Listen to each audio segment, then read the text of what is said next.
Hello friends, welcome to my channel.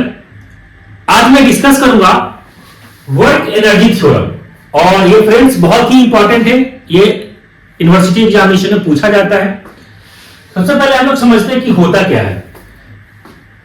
According to this work energy theorem, work done by an external force on a moving body is equal to change in kinetic energy of the body, that is called work energy theorem। अभी हम लोग यहां पे लिख लेते हैं कि according to work energy theorem,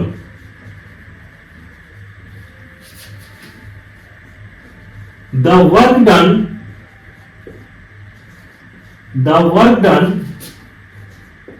by an external force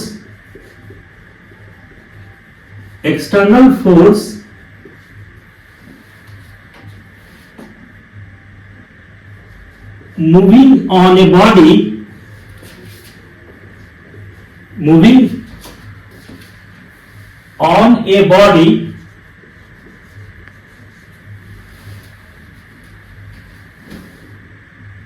is equal to change in kinetic energy of the body।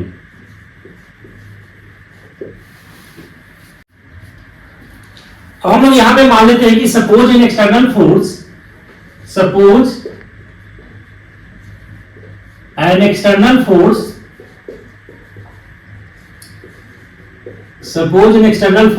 F acting on a body of mass m and displacement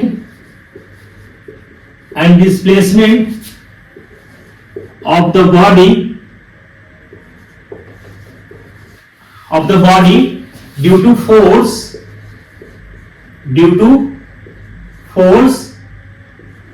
is S। The work done by this force, यहां से work done जब हम लोग निकालेंगे तो work done क्या हो जाएगा, फोर्स इनटू डिस्प्लेसमेंट। इसको हमने मान लिया फर्स्ट इक्वेशन, ठीक है। यहां से हम लोग कैलकुलेट करेंगे तो फोर्स इनटू डिस्प्लेसमेंट, अभी हम लोग सिंपल ऐसे लिख देते हैं, ठीक। अगर मान लेते हैं कि A is the acceleration introduced in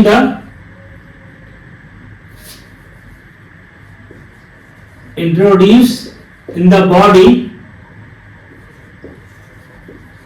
ठीक है। अगर हमने यहां पे A मान लिया acceleration, A is the acceleration introduced या प्रोड्यूस इन द बॉडी, ठीक है। इसको आप प्रोड्यूस कर देता हूं, प्रोड्यूस इन द बॉडी। तो उस कंडीशन में हमारा यहां से क्या हो जाएगा, F is equal to mass into acceleration. इसको सेकंड मान लीजिए यहां से, ठीक है।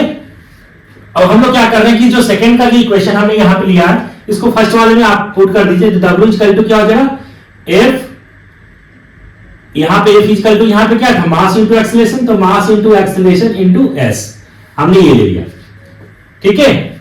F बराबर ma इंटू एस, डब्ल्यू बराबर, ठीक। आप इसको अभी हटा देता हूं यहां पे। अब हम लोग क्या कर रहे हैं यहां पे कि if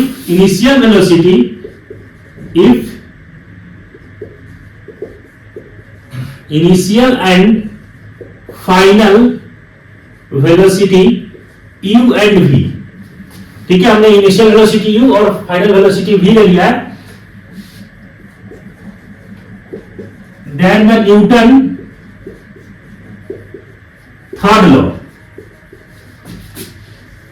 third law of motion, यहां से अगर हम बात करते हैं तो देखिए यहां से क्या हो जाता है। थर्ड लॉ हम लोग पढ़ते थे कि v square is equal to e square is equal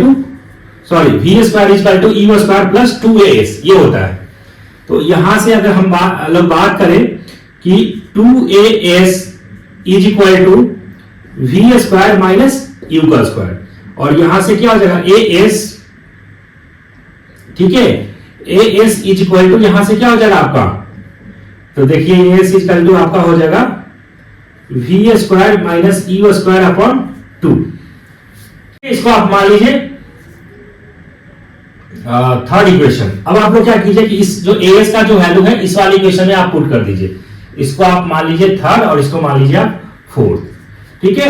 इसमें आप पुट कर दीजिए तो यहां से क्या हो जाएगा, देखो आप कि W is equal to m into A S, और ए एस बराबर यहां से क्या आ गया V square minus E square upon 2। इसको सॉल्व कीजिए तो M V square upon 2 minus M U square upon 2 W। तो यहाँ एम वी स्क्वायर अपॉन 2 ये हमारा क्या है, काइनेटिक एनर्जी है, तो ये हमारा काइनेटिक एनर्जी इसको K2 ले लिया, और एम वी स्क्वायर अपॉन 2 ये हमारा इनिशियल हो गया, तो इसको हम लोग K1 से डिनोट कर लिए। That means W is equal to क्या हो जाएगा K2 माइनस K1, या इसको हम डेल्टा K लिखते हैं। यहां से यही हमें स्टेटमेंट क्या मिल रहा है कि work done by an external force acting on a body is equal to change in kinetic energy of the body, that is called work energy theorem। यही स्टेटमेंट हमारा है वर्क एनर्जी थ्योरम का। तो आपको इस तरीके से एग्जामिनेशन के अंदर आपको लिखना है। आई होप फ्रेंड्स ये समझ में आ गया है। चैनल पे अगर पहली बार आए तो चैनल को सब्सक्राइब कर ले, नोटिफिकेशन को ऑन कर ले। Thank you so much.